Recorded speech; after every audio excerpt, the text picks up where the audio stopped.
জবানটাকে control করো হে মুমিন। জবানের একটা কথায় পরিচয় দেয় তুমি কেমন খারাপ না ভালো। জবানের একটা কথা পরিচয় দেয় তুমি ভালো আলেম না খারাপ আলেম। জবানের কথায় পরিচয় হয় তোমার বংশ কেমন ভালো না খারাপ। এই জবানকে কন্ট্রোল করার একমাত্র হাতিয়ার হলো তাকওয়া, আল্লাহর ভয়। ওমরে ফারুক রাদিয়াল্লাহু তাআলা আন একটা পাথরের একটা অংশ জবান মুখের মধ্যে রাখতেন, কারণ একটা কথা যেন অনর্থক বের হয় না যায়। ইমাম গজালি রহমাতুল্লাহ আলাইহি বিশ্ববরেণ্য দার্শনিক এবং আল্লাহর পেয়ারা বান্দা ওলিয়ে কামেল, তিনি বলছেন মান কাসুরা কালামুহু কাসুরা খতাউহু আমান কাসুরা খতাউহু মাতা কলবুহু আমাম মাতা কলবুহু দাখালান নার। যে বেশি কথা বলে ওর কথায় বেশি ভুল হয়, যার কথায় বেশি ভুল হবে তার কলব মরে যাবে, যার কলব মরে যাবে তার ঠিকানা জাহান্নাম। কারণ জিন্দা কলব নিয়ে আল্লাহর আদালতে যাও, মরা কলব নিয়ে জাহান্নাম ছাড়া উপায় নাই। কলব মরে যায় গুনার কারণে, কলব জিন্দা হয় নেক আমলের কারণে। এজন্য কলব জিন্দা হওয়ার পাওয়ার হাউজের সাথে যাও। অন্ধকার অন্ধকার যদি মিছিল দাও অন্ধকার বন্ধ হবে না, যদি বেত দিয়া বাড়ি দাও অন্ধকার যাবে না, একটা বাতি জ্বালায় দাও অন্ধকার দূর হয়ে যাবে। ও বান্দা, তোমার গুনাহ মুক্ত করার জন্য তওবা নামের বাতি জ্বালাও, তাকওয়ার পাওয়ার নিয়ে নেক আমল করো। জীবনের তাকওয়াওয়ালা একটা সেজদা জান্নাতে পৌঁছায় দিবে। তাকওয়াওয়ালা একটা আল্লাহকে ডাক দিলে জান্নাত রেডি হয়ে যাবে। আল্লাহর ভয় জবানটাকে কন্ট্রোল করার জন্য মৌলিক কয়েকটা গুনাহ থেকে বাঁচাও, আবার এর বিপরীতে কয়েকটা নেক আমল চালু করো। জবানটা মোটামুটি কন্ট্রোলে আসবে। মৌলিক কয়েকটা গুনাহ থেকে জবানকে বাঁচাবেন। এক নম্বরে জবানে মিথ্যা বলা যাবে না। কি বলা যাবে না? মিথ্যা বলা মহাপাপ। আল কিযবু ইহলিক, মিথ্যা মানুষকে ধ্বংস করে। ইয়াকুমাল কিযব ফাইন্নাল কিযবা ইয়াহদি ইলাল ফুজুর ওয়া ইন্নাল ফুজুরা ইয়াহদি ইলান নার। আল্লাহ কোরআনে বলেন ওয়াইলুন ইয়াউমাইযিল লিল মুকাজ্জিবিন, ওয়াইলুন ইয়াউমাইযিল লিল মুকাজ্জিবিন, ওয়াইলুন ইয়াউমাইযিল লিল মুকাজ্জিবিন। মিথ্যাবাদীর জন্য ওয়াইল নামক জাহান্নাম, মিথ্যাবাদীর জন্য ওয়াইল নামক জাহান্নাম, মিথ্যাবাদীর জন্য ওয়াইল নামক জাহান্নাম। মিথ্যা বলা যাবে না জবানে। দ্বিতীয়, এই জবানের দ্বারা গালি দেওয়া যাবে না। গালি হালাল না হারাম? কি ভাই, গালি হারাম। আল্লাহর রসুলকে আল্লাহ বলেন, হে রাসূল, আপনি কাফেরদের সাথে ভালো আচরণ করেন। কুল্লি ইবাদি ইয়াকুলুল্লাতী হিয়া আহসান ইন্নাশ শাইতানা ইয়ানজাগু বাইনাহুম ইন্নাশ শাইতানা কানা লিল ইনসানি আদুওয়াম মুবিনা। জবানকে কন্ট্রোল করেন। গালি দেওয়া যাবে না, হারাম। সিবাবুল মুসলিমি ফুসকিতালুহু কুফরুন। এক মুমিন আর এক মুমিনকে গালি দেওয়া পাপিষ্টের কাজ। এক মুমিন আর এক মুমিনের বিরুদ্ধে জিহাদের কথা বলা বেদিনদের কাজ। জবানে এক নম্বরে মিথ্যা বলা যাবে না, দ্বিতীয় গালি দেওয়া যাবে না, তিন নম্বর গীবত করা যাবে না, একজনের দোষ পিছনে বলা যাবে না। নবীজি বলেন আল গীবাতু আশাদ্দু মিনাজ জিনা। আল্লাহ কোরআনে নিষেধ করেছেন, বান্দা তুমি তোমার ভাইয়ের গীবত করে মরা গরুর গোশত খাইয়া এই গুনাহ কামাই করিও না। كما فضل مكانا على مكان وإنسانا على إنسان ونشهد أن لا إله إلا الله وحده لا شريك له لا ضد له ولا ند له ولا مثل له ونشهد أن سيدنا وسندنا وحبيبنا وحبيب ربنا وطبيب قلوبنا ومولانا محمدا عبده ورسوله اللهم صل على محمد وعلى آل محمد كما صليت على إبراهيم وعلى آل إبراهيم إنك حميد مجيد اللهم بارك على محمد وعلى آل محمد كما باركت على إبراهيم وعلى آل إبراهيم إنك حميد مجيد وبعد فأعوذ بالله من الشيطان الرجيم بسم الله الرحمن الرحيم يا أيها الذين آمنوا اتقوا الله يا أيها الذين آمنوا اتقوا الله وقولوا قولا سديدا يصلح لكم أعمالكم ويغفر لكم ذنوبكم ومن يطع الله ورسوله فقد فاز فوزا عظيما أقال النبي صلى الله عليه وآله وسلم من يضمن لي ما بين لحييه وما بين رجليه أضمن له الجنة صدق الله مولانا العظيم صدق رسوله النبي الأمي الكريم ونحن على ذلك من الشاهدين والشاكرين والذاكرين والحمد لله رب العالمين سبحانك لا علم لنا إلا ما علمتنا إنك أنت العليم الحكيم رب اشرح لي صدري ويسر لي أمري واحلل عقدة من لساني يفقه قولي درفشانی نے تیرے قطروں کو دریا کر دیا दिल को रोशन कर दिया आँखों को बीना कर दिया मोहम्मद ने आकर कुफर को मिटाया कुफर को मिटा कर सदाकत बताया ঐতিহ্যবাহী বদরপুর উত্তর কালিয়াজুড়ি ও কোরের পার কেন্দ্রীয় জামে মসজিদের উদ্যোগে আজকের এই মাহফিল 23 জানুয়ারি 2026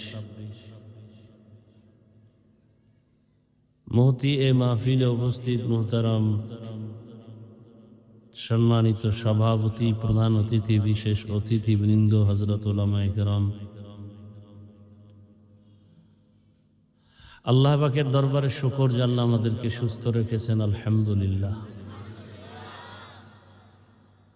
আল্লাহ আমাদের এই সুস্থতাকে দাঈমান কবুল করেন।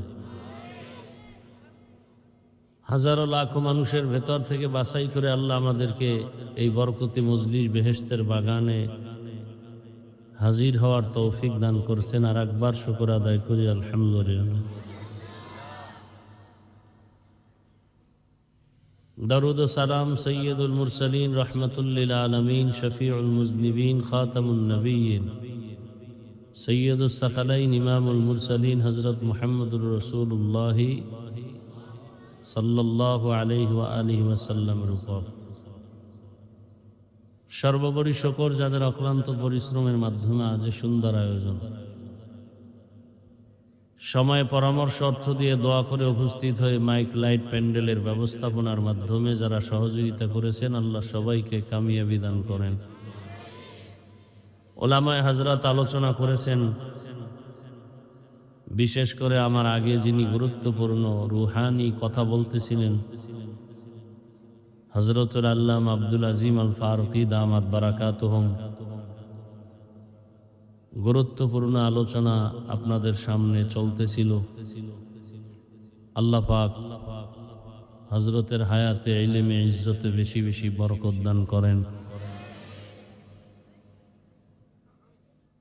গত কয়েকদিন আগে আপনাদের পার্শ্বে এখানে আসছিলাম, আজ আবার এখানে। বুঝি না আপনাদের এলাকার কি হালাত, মানুষজন ওয়াজ মাহফিল শুনতে চায় না, তাও বুঝি না। কারণ এর আগেও আসছি, অনেক লোক হইতো। আবার আশেপাশে যে আজকে যে কয়টা প্রোগ্রাম করলাম শহরের পাশেই, সবাই এখন ব্যস্ত। ভোটের আগের রাত আসবে কবে, ওই দিন টাকায় সবাই পশুর মতো বিক্রি হয়ে যাবে, সেই ধান্দায় আছে। মানুষ কোনোদিন টাকায় বিক্রি হয় না, পশু টাকায় বিক্রি হয়। তা আপনারা বিক্রি হবেন সেই ধান্দায় বসে আছেন। আমি আপনাদের দোয়া নিতে আসছি, খুব অসুস্থ, সীমাহীন, যেটা ভাষা নাই বলার। এরপরও শুকর আদায় করি যে আল্লাহ আপনাদের সামনে হাজির হওয়ার তৌফিক দান করছেন। কঠিন থেকে কঠিন অসুস্থ আল্লাহ কুদরতের দ্বারা, দ্বীনের নিসবতে, তার দয়ায় রসুলের উম্মত হিসেবে পূর্ণ সুস্থতার নেয়ামত দান করেন। সংক্ষেপ দু চারটি কথা, কোরআনে হাকিমের 2 টুকরো আয়াত এবং রসুলের একটি হাদিস পড়েছি। ইখলাস ও রুহানিয়াতের সমন্বয়ে কিছু কথা বলার মতো, শুনবার মতো আমাকে আপনাদের সকলকে আল্লাহ তৌফিক দান করেন। একটু ঠান্ডা মাথায় কথা শোনা যাবে না? চিল্লেন না, আমার কাছে এটা অনেক কষ্ট লাগে। ঠান্ডা মাথায় শুনুন, চিল্লির দরকার নেই। ওই এখন মাঠে স্লোগান হয়, চিল্লাইতে মন চাইলে ওখানে যাবে, যত পারেন চিল্লান। অন্তত আমি যতক্ষণ কথা বলি একটু ঠান্ডা মাথায় শুনেন। আল্লাহ বলেন, ইয়া আইয়ুহাল্লাযীনা আমানুত্তাকুল্লাহ, ও মুমিনেরা তোমরা আল্লাহকে ভয় করো, তাকওয়া অর্জন করো। আকুলু কওলান সাদীদা, জবানে যদি কিছু বলতে চাও সত্য বলো, সঠিকভাবে বলো। লাভ ইউসলিহ লাকুম আমালাকুম, 1 নম্বর লাভ, তোমাদের টুকটাক আমলকে আল্লাহ কবুল করে নেবেন। ওয়া ইয়াগফির লাকুম যুনুবাকুম, দ্বিতীয় লাভ, তোমাদের গুনাহ আল্লাহ মাফ করে দিবেন। ওয়ামান ইউতিইল্লাহা ওয়া রাসূলাহু ফাকাদ ফাযা ফাওজান আযীমা, যারা আল্লাহ এবং রসুলের অনুসরণ করবে তাদের বিজয় হবে চূড়ান্ত বিজয়। নবীজি বলেন, মাইয়াজমান লি মা বাইনা লাহিয়াইহি ওয়া মা বাইনা রিজলাইহি আজমান লাহুল জান্নাহ, যে ব্যক্তি 2 জিনিস হেফাজতের জিম্মা নিবে, নবীজি বলেন আমি তাকে জান্নাতে নেওয়ার জিম্মা নিব। 1 নম্বরে 2 ঠোঁটের মাঝে জিহ্বার হেফাজত করো, দ্বিতীয় লজ্জাস্থানের হেফাজত করো। আমি রসুল ওয়াদা দিলাম তোমাকে জান্নাতে নেওয়ার গ্যারান্টি দিলাম। আয়াত ও হাদিসের আলোকে আলোচনার মূল বিষয়বস্তু, তাকওয়া অর্জন করো, জবানকে কন্ট্রোল করো। চোখ কন্ট্রোল করো বলেন নাই, হাত কন্ট্রোল করো বলেন নাই, জবান কন্ট্রোল করো বললেন কেন? পুরা বডির মধ্যে আমাদের যে জিহ্বা আছে, জবান আছে, এটা একটা মারাত্মক অস্ত্র। কেমন মারাত্মক? বলে এটা ব্লেডের মতো, ডানে বামে সামনে পেছনে কাটে। জিহ্বা যেদিকে যায় সেদিকে আঘাত করে। কঠিন এক জিহ্বা, বড় মারাত্মক। গ্রামের মুরব্বীরা বলে মানুষের মুখের কথায় জয়, কথার মধ্যেই আবার ক্ষয়।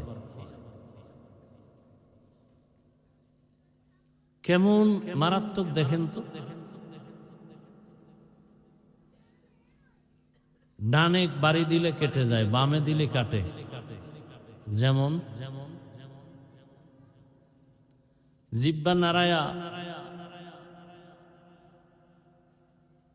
এই জিহ্বার কথার মাধ্যমে মানুষ মুহূর্তের মধ্যে বন্ধু হয়, আবার বন্ধু কি হয়ে যায়, দুশ্মন হয়ে যায়। একই জিহ্বার কাম। অপরিচিত একটা মেয়েকে সাক্ষীর সামনে বলল আমি তোমাকে কবুল করলাম। অপরিচিত মেয়ে তার জীবনের সঙ্গিনী হয়ে গেল, স্ত্রী হয়ে গেল। জিহ্বার পাওয়ার কত। আবার জীবন সঙ্গিনীকে বলল তালাক দিলাম, কি হয়ে গেল, শেষ। জিহ্বার পাওয়ার কেমন। বিচারক আদালতে বসে ফাঁসির আসামিকে বলল তোমাকে মুক্ত করে দিলাম, ফুলের মালা নিয়ে বাড়ি। বিচারক ওই জিহ্বা দিয়ে যদি বলে অপরাধীর হ্যান্ডকাপ লাগাও, সাথে সাথে ফাঁসির আসামি। জিহ্বার কথায় পরিচয় হয় কে মানুষ কে অমানুষ। কুকুরেরও জিহ্বা আছে না নেই, গরুর, সব আছে।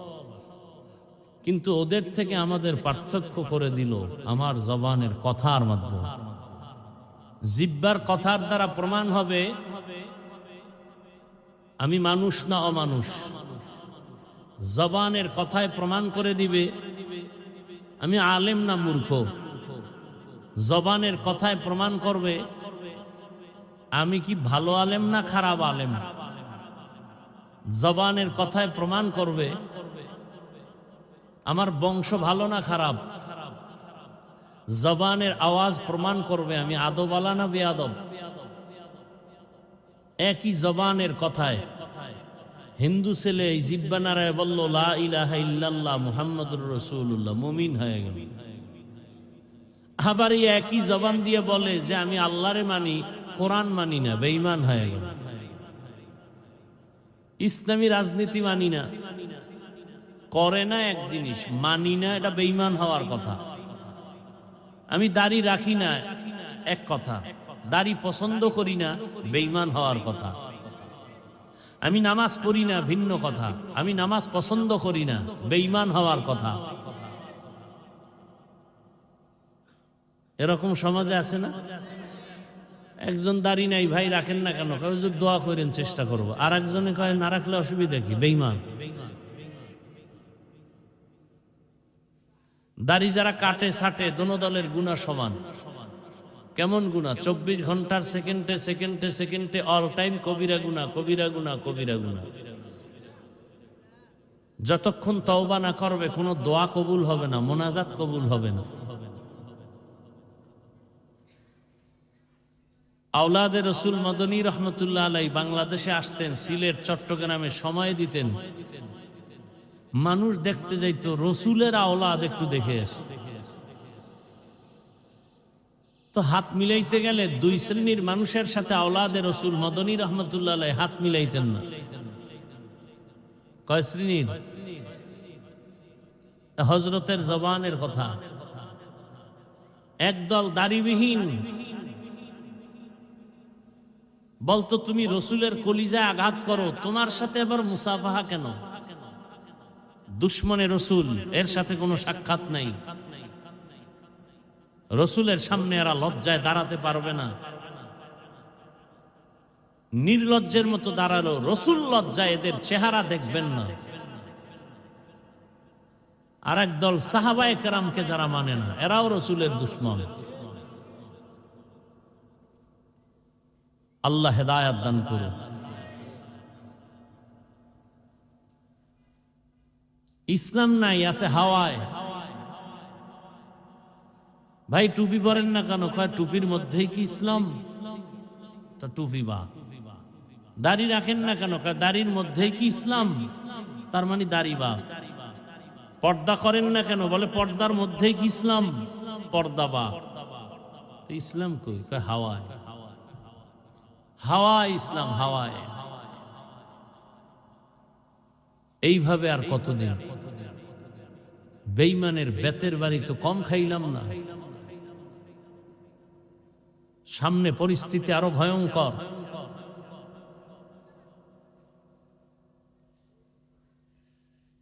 ইসলামের ব্যানার দিয়ে যদি অনইসলামিক কার্যকলাপ কেউ করে, তাহলে সে অন্য অনইসলামিক ব্যক্তিদের থেকেও খারাপ। বড় কঠিন হালাত।